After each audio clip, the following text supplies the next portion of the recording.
శిక్షణ కార్యక్రమంలో భాగంగా పాఠశాల సంక్షిప్త ఉత్సవ మోదవలసలో జరుగుతున్న ఈ కార్యక్రమాన్ని సందర్శించవలసిందిగా ఓపెన్ చేయాల్సిందిగా స్టేట్ అబ్జర్వర్ గారిని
వాళ్ళు చాలా బాగా చేశారు.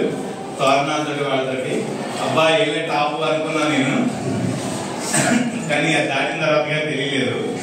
వాళ్ళే కాదు వీళ్ళు అంతకంటే టాప్. మొదలుపెట్టి ప్రతి అమ్మాయిని చాలా ఇన్నోవేటివ్ గా ఆఖరికి ఇన్వైట్ చేసినప్పుడు ఒక కన్యను తీసుకుని దాని సౌండ్స్ తోటి స్కూల్కే వస్తారు తప్ప ఇంటికి వెళ్ళరు. కాబట్టి మీరందరూ కూడా చాలా ఉత్తమ ఉపాధ్యాయులుగా నేను భావిస్తున్నాను. మన విజయనగరంలో నాకు మరి ఇక్కడ అబ్జర్వర్ గా అవకాశం కల్పించడం నా పూర్వజన్మ సుకృతం అనుకుంటున్నాను. మరి అలా కల్పించినటువంటి మన ఎస్సీఆర్టీ డైరెక్టర్ గారికి కానీ తదితర అధికార బృందానికి ఇక్కడి నుంచే నా ప్రత్యేక ధన్యవాదాలు తెలియజేస్తున్నానండి.